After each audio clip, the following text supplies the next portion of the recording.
O Procurador-Geral da República, Paulo Gonet, apresentou ontem, 18 de fevereiro, ao STF, uma denúncia contra 34 pessoas acusadas de estimular e realizar atos contra os três poderes e contra o Estado Democrático de Direito. Entre essas pessoas está o ex-presidente Jair Bolsonaro. As acusações foram baseadas em investigações da Polícia Federal, que reuniu documentos, arquivos digitais, planilhas e trocas de mensagens. Segundo a denúncia, essas provas revelam o esquema de ruptura da ordem democrática e descrevem de forma pormenorizada a trama conspiratória armada e executada contra as instituições democráticas. Bom, hora de chamar a Francine Ferreira, nossa editora-chefe de O Tempo em Brasília, para a gente entender mais sobre essa denúncia que foi além das expectativas iniciais, né, Fran? Bom dia.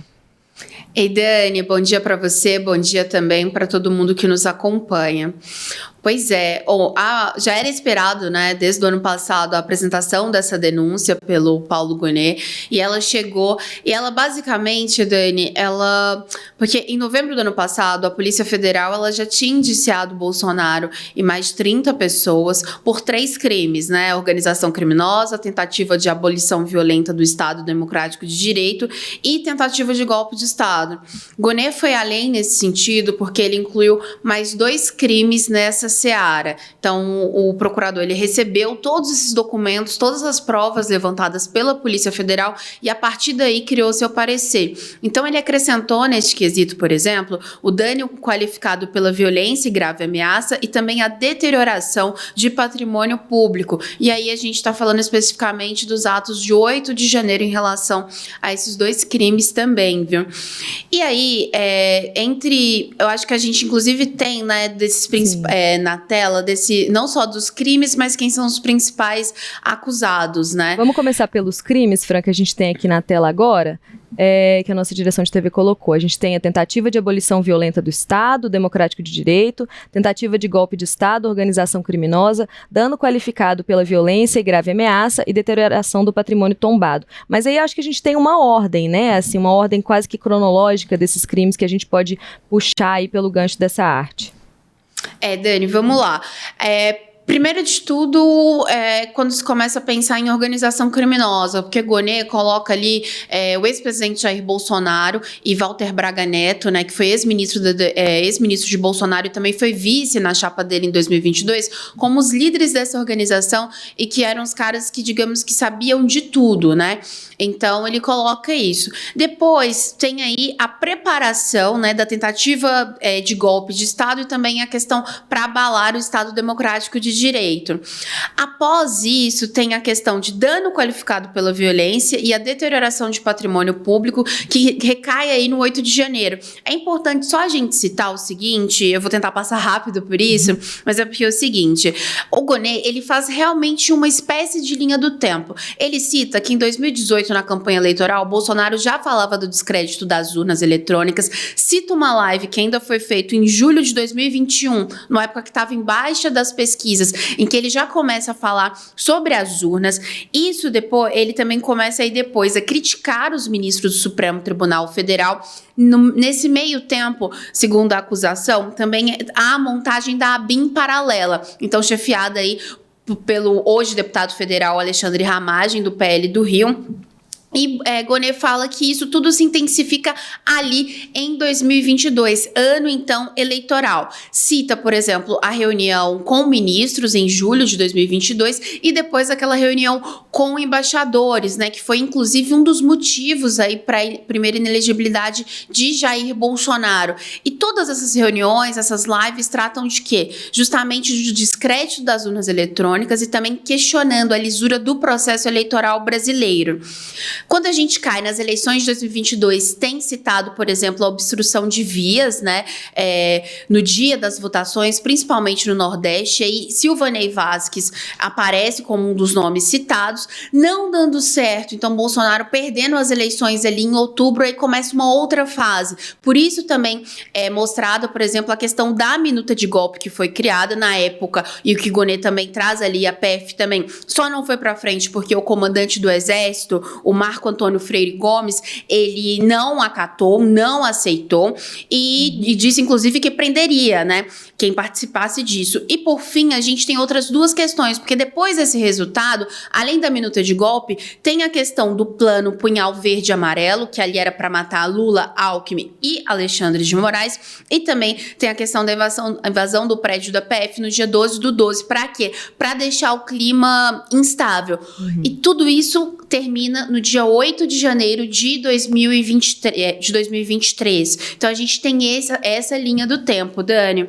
E só é importante citar que, em relação ao indiciamento da PF, além de mais 2 crimes, Paulo Gonet também, ele deixou de fora 10 pessoas que a PF indiciava, entre elas o presidente do PL, Valdemar Costa Neto, isso por falta de provas, e acrescentou outros 4, como, por exemplo, o Silvanei Vasquez, que eu citei, ex-diretor da PRF, e também o coronel do Exército, Márcio Nunes de Rezende Júnior, que ele era o cara que, digamos, queria pressionar justamente o comando aí do Exército para aceitar, né, essa minuta de golpe. A gente tem aí na tela do nosso espectador quem são esses principais denunciados, assim, né? A gente tem o ex-presidente Jair Bolsonaro, tem o Alexandre Ramagem, que é deputado federal e à época era diretor da ABIN, o Anderson Torres, que é ex-ministro da Justiça na época de Jair Bolsonaro, e ex-secretário de Segurança também do Distrito Federal, né, na época do 12 de janeiro, inclusive, do 8 de janeiro, perdão. Tem Augusto Heleno, o general da reserva e ex-ministro do Gabinete de Segurança Institucional.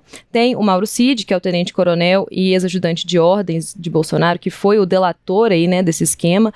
Tem o Silvinei Vasquez, que é, como você citou, né, o ex-diretor da PRF, e o general Braga Neto, que era ex-ministro da Defesa e foi, inclusive, candidato a vice na chapa de Bolsonaro em 2022. Estes são alguns, né? São 7 destaques aí que a gente coloca nomes que estiveram envolvidos diretamente no governo de Jair Bolsonaro.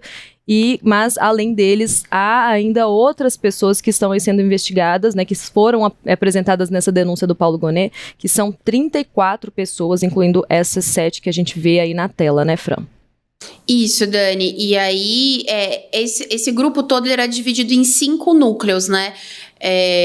Que tem justamente esse alto escalão, que era com Jair Bolsonaro, Braga Neto, e muitos desses que você citou, inclusive. Tinha o outro núcleo, que era a coordenação do emprego das forças policiais. Então, era justamente no caso de golpe consumado para esses militares eles apoiarem. Tinha também uma operação para desinformação, então para não só fake news, mas para desacreditar também instituições. A denúncia mostra ainda que tinha um grupo de ações táticas para convencer a cúpula das Forças Armadas a aderir a um golpe de Estado e, por fim, uma cúpula também de ações táticas para monitoramento e neutralização de autoridades, que aí entra essa questão do plano do punhal, né, verde e amarelo.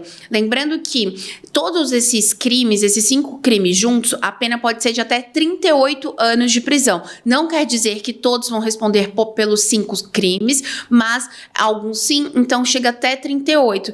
E um ponto importante, Dani, que o Gonet disse isso inúmeras vezes no relatório, foi mostrando que a tentativa de golpe de Estado, a tentativa de abalar o Estado democrático de direito é o crime que está previsto. Porque muito se fala, mas não consumiu, mas não foi golpe. Que de fato, porque também num estado de golpe de Estado, essas leis, essas regras não estariam valendo. Exato. Não teria essa denúncia. A gente até tem um destaque, né, Fran, que a gente conversou sobre desse relatório, dessa denúncia entregue pelo Gonet, que tem quase 300 páginas. A gente tem esse destaque aí, pedindo para nossa... a gente vê na tela, não há, afinal, justificativa para o comportamento dos sediciosos. No regime de Constituição em vigor, cabe à Justiça Eleitoral proceder à administração e ao controle judicial das eleições. Não existe competência de militares ou de outros agentes do Executivo de rever, escrutinar, validar ou anular eleições. Essa competência, no quadro da ordem constitucional, é detida apenas pelo próprio Judiciário. Aí um destaque do texto, né, que o Gonet entregou ao STF, que a gente vê aí na tela. Dani, e tem um outro também que a gente separou, que ele até diz assim, ó, que na justificativa que ele e os seus adeptos continuassem a deblaterar contra o sistema e a maquinar soluções profanadoras da estrutura constitucional da democracia, que, mesmo assim, isso tem acontecido de certo fator de incremento de responsabilidade penal, ou seja, mostrando de novo, uma tentativa é uma questão penal que deve ser julgada, que deve ser aí tratada seriamente, não só, não é porque é uma tentativa que isso não está previsto na lei. Exatamente, a gente tem muito, né, realmente, como você trouxe, esse argumento que é trazido por aliados, por defensores, por pessoas que apoiam o ex-presidente Jair Bolsonaro, de que tentar não é executar, então não é crime, mas não. Quando você tem uma estrutura dedicada a, né, orquestrar um golpe de Estado, a orquestrar uma tomada forçada, né, de poder, já é um crime, porque, como você disse, se há o sucesso nessa operação, não existe investigação. Então, a lei age no sentido de coibir que haja essas tentativas, né, de coibir que isso seja, que isso seja proliferado e que isso aconteça em outras esferas e de forma geral, para que a população esteja ciente de que isso é proibido por lei, que isso é um crime. Quando existe um plano de cometimento de crime e esse plano está bem orquestrado, está bem estruturado, né, Fran, num plano de ação, existe sim um crime. Fran, ele até cita, desculpa, Dani, mas claro, ele até cita que o plano só não foi para frente porque o Exército resistiu e por situações alheias. Então, o Gonê traz isso também no relatório dele. E aí você fala sobre a questão da pena, né, que pode chegar a 38 anos se forem condenados pelos 5 crimes, somando aí as penas máximas em condenações por eles. Quais, então, são os próximos passos agora? Eles precisam ainda passar pelo STF, né? Pois é, Dani, não é tão simples, mas por isso que essa denúncia foi fatiada em 5 fases. Lembrando ainda que Gonê tem que apresentar a denúncia sobre o caso das joias sauditas e também do caso do cartão das vacinas, que também tem Bolsonaro e aliados dele como alvos, né? Agora, o que vai acontecer? O Moraes é quem vai tomar as primeiras providências. Inicialmente, se pede para que num prazo de 15 dias as defesas dos acusados, eles entreguem essas defesas por escrito à PGR. Se caso tiver algum tipo de questionamento que a PGR tenha que responder, isso também vai ser feito. Então, há um outro prazo para isso. Agora, depois disso, o Moraes libera, ele vai avaliar e libera aí para a primeira turma. Essa primeira turma do Supremo, que inclusive tem Moraes, ela vai decidir o quê? Se aceita ou não essas denúncias, se acata ou não. Então tá lá, Carmen Lúcia, Flávio Dino, Luiz Fux, Cristiano Zanin, que é presidente da primeira turma, e Moraes vão justamente decidir isso, vai receber ou não a denúncia. Se for rejeitada, o caso foi arquivado. Agora, se ela for aceita, aí sim começa de fato uma ação, um processo penal. E os envolvidos nessa outra fase se tornam réus. Nessa parte é onde aceito também, é onde que tem aquela parte que pode ser apresentado recursos e tudo. E aí, o que acontece? Começa a fase de coleta de provas, de depoimentos, tudo isso.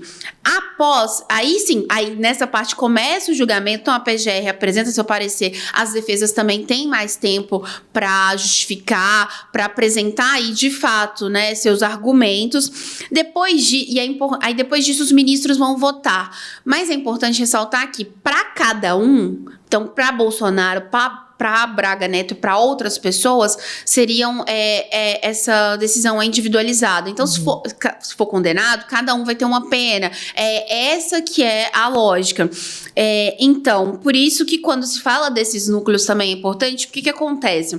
O STF quer agora julgar esse alto escalão, vamos dizer assim, tentar resolver isso ainda neste ano, porque a ideia é não contaminar o processo eleitoral em 2026. Então, julgar, digamos que essas pessoas, né, Braga Neto, Bolsonaro, Anderson Torres, que eles consideram mais sensíveis, agora. Se fala de um julgamento, Dani, ali num segundo semestre. Então, essa é a expectativa, pelo menos nesse momento, né?